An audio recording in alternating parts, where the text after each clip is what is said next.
Let's ask a serious question. Are you really in the driver's seat of your own life? Or does it sometimes feel like something else is steering? Today, we're going to dig into the 5 things that often take the wheel without us even noticing, and more importantly, how we can grab it back. So, let's just get right to it. Is your life really yours? I mean, are you the one calling the shots on the big stuff? Or do you ever feel like you're just being pushed and pulled around by things that are kind of outside your control? You know, there's this powerful idea that so many of us spend our lives at the mercy of what happens to us. It's almost like being stuck in a prison built by our own past. The big question is, how do you find the keys to get out? Well, it turns out there are 5, let's call them controllers, that can seriously steer us off course if we're not paying attention, and we're going to break them down. So what are they? Well, we're talking about your past, what other people think, those sneaky limiting beliefs you might have, your relationships, and yeah, even money. Let's dive right into the first one, the past. All right, number 1, breaking free from your past. Now, you'd think this would be easy, right? It's over, it's done. But for so many of us, the past is like this heavy anchor we're dragging around, and it's keeping us from sailing toward the future we actually want. It's like the past casts this huge shadow over everything, and the only way to get into the sunlight is to consciously decide to step out of that darkness. And look, this isn't about pretending it never happened. It's about deciding it's not going to write the story of your today. I mean, think about it this way. If someone did you wrong in the past, and you're still holding on to all that hate and pain, guess what? They are still in control. They're winning. The only way you win is to let that go and pour every ounce of your energy into building your future. That's the real victory. Okay, let's move on to number 2. This one's an external force, other people's opinions. Man, that need to fit in, to be liked, it can be such a trap, right? It can make you walk down a path you never ever would have chosen for yourself.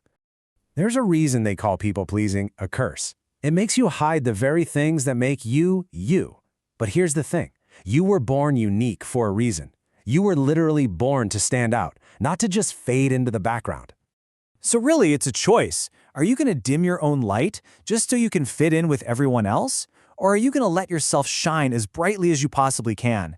And trust me, the right people, they won't feel threatened by your light. They'll be drawn to it. And that brings us to number 3. And this one might just be the most dangerous of all, mainly because you can't even see it. We're talking about the enemy within. We're talking about your own limiting beliefs. See, the really tricky thing here is that most of these beliefs are totally unconscious. They're just ideas you picked up when you were a kid, maybe from well-meaning people who are too scared to chase their own dreams. And now, it's just that little voice in the back of your head that whispers, "Nah, you can't do that." And we almost never stop to ask, why not? I love this quote because it just nails it. When there is no enemy within, the enemy outside can do you no harm. Think about that. Once you deal with those self-imposed limits, what's out there in the world doesn't seem so scary anymore. Your potential just opens up. All right, number 4. This can be a tricky topic, relationships. And let's be super clear right up front. This is not about being alone or pushing people away. Not at all. It's about avoiding that unhealthy, needy kind of dependency.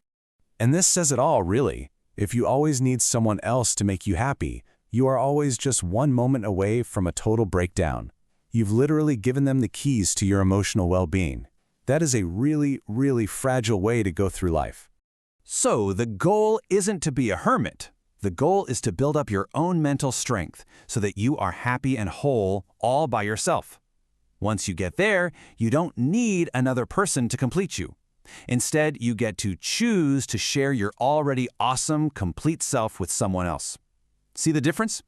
And that brings us to our final point, number 5. And honestly, this might be the single biggest thing that controls the most people on the entire planet. So what do you think it is? What is the one thing that dictates our career choices, our daily decisions, our stress levels, more than pretty much anything else? Yep, money. Now, let's get something straight. Money is not evil. It's a tool. Having a lot of it can do a lot of good in the world. The problem, the danger, is when the pursuit of money becomes the only reason you do anything. So the big shift here is about focus. It's about stopping yourself from making every decision based just on the money. Instead, what if you followed your purpose? What if you focused on what you're passionate about, on how you can help others, and just gave that everything you've got?